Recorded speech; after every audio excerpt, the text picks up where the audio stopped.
Episode की शुरुआत रजत से होती है जब वह पुलिस स्टेशन पहुंचता है और पाता है कि सावी जेल में है। वह सावी को सलाखों के पीछे देखता है और उससे पूछता है कि वह वहां क्या कर रही है। उसकी चोटों को देखते हुए वह पूछता है कि उसे चोट कैसे लगी और उससे बोलने का आग्रह करता है, ये सवाल करते हुए कि वह कुछ क्यों नहीं बोल रही है। मिलिंद पुलिस स्टेशन पहुंचता है और पुलिस इंस्पेक्टर से सवी को रिहा करने की विनती करता है, इस बात पर जोर देते हुए कि उसने कुछ भी गलत नहीं किया है। इंस्पेक्टर जवाब देता है कि कानून उसके दोषी या निर्दोष होने का निर्धारण करेगा।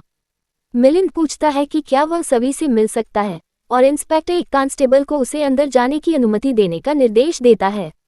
जब मिलिंद सावी के पास पहुंचता है तो रजत फिर से उससे पूछता है कि वह वहां क्या कर रही है।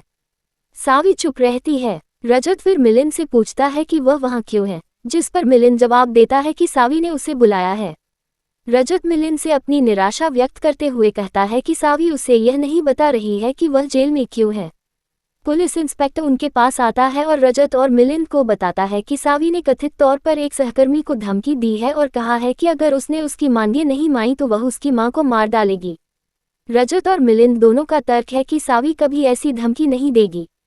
इंस्पेक्टर एक टिप्पणी करता है और रजत उस सहकर्मी का नाम पूछता है जिसने शिकायत दर्ज कराई है। इंस्पेक्टर बताता है कि यह तापसी है। रजत फिर पूछता है कि क्या सावी के लिए गिरफ्तारी वारंट है। इंस्पेक्टर कहता है कि वह तापसी के धमकी के दावे के आधार पर सावी को गिरफ्तार करेगा। रजत विरोध करते हुए बताता है कि सावी को बिना वारंट के गिरफ्तार किया गया था। वह सावी को जेल से रिहा करवाने में कामयाब हो जाता है और उसके घावों की देखभाल करता है। उससे आग्रह करता है कि वह उसे बताए कि क्या हुआ। भाग्यश्री सावी से पूछती है कि क्या हुआ और वह कहाँ थी। सावी जवाब देती है कि जब सभी परिवार के सदस्य मौजूद होंगे तो वह विवरण साझा करेगी। तारा जिगर को अंदर लाती है और सावी अंततः थककर परिवार को बताती है कि जिगर ने उसे मारने की कोशिश की और उसके साथ छेड़छाड़ की। तारा सावी को याद दिलाती है कि भाग्यश्री ने उसे परिवार को कुछ भी न बताने की चेतावनी दी थी। रजत सावी से पूछता है कि क्या ऐसा पहले भी हुआ है और सावी जिगर के साथ अपने अनुभव को याद करती है, जिसमें विस्तार से बताया गया है कि कैसे उसने उसे मारने और उसके साथ छेड़छाड़ करने की कोशिश की। तारा और भाग्यश्री जिगर के खिलाफ सावी के आरोपों के बारे में अविश्वास व्यक्त करते हैं और उस प्रभाव पर टिप्पणी करते हैं। सावी थककर परिवार को बताती है कि जिगर ने कनाडा में भी तापसी से छेड़छाड़ करने की कोशिश की थी और घर पर भी उसके साथ ऐसा ही किया। रजत पूछता है कि उसने उसे पहले क्यों नहीं बताया। सावी बताती है कि उसने सब कुछ बताने के लिए उसके घर आने का इंतजार करने की कोशिश की, लेकिन जब वह अकेली थी तो जिगर ने फिर से उसके साथ छेड़छाड़ करने की कोशिश की। उस पल में वह अपने माता पिता के घर भाग गई, लेकिन वहां ताला लगा हुआ था, इसलिए वह भागकर पुलिस स्टेशन पहुंच गई। रजत पूछता है कि वह लॉकअप में कैसे पहुंची, जिससे परिवार हैरान रह गया। सावी आगे बताती है कि वह तापसी से मिली थी और उसे जिगर के खिलाफ पुलिस शिकायत दर्ज करने के लिए राजी किया। हालांकि एक बार स्टेशन पर तापसी ने उसे झूठे आरोपों में फंसा दिया। सावी को शक है कि जिगर ने तापसी को भी ब्लैकमेल किया होगा। सावी थककर परिवार को बताती है कि जिगर ने कनाडा में भी तापसी से छेड़छाड़ करने की कोशिश की थी और घर पर भी उसके साथ ऐसा ही किया। रजत पूछता है कि उसने उसे पहले क्यों नहीं बताया। सावी बताती है कि उसने सब कुछ बताने के लिए उसके घर आने का इंतजार करने की कोशिश की, लेकिन जब वह अकेली थी तो जिगर ने फिर से उसके साथ छेड़छाड़ करने की कोशिश की। उस पल में वह अपने माता पिता के घर भाग गई, लेकिन वहां ताला लगा हुआ था, इसलिए वह भागकर पुलिस स्टेशन पहुंच गई। रजत पूछता है कि वह लॉकअप में कैसे पहुंची, जिससे परिवार हैरान रह गया। सावी आगे बताती है कि वह तापसी से मिली थी और उसे जिगर के खिलाफ पुलिस शिकायत दर्ज करने के लिए राजी किया।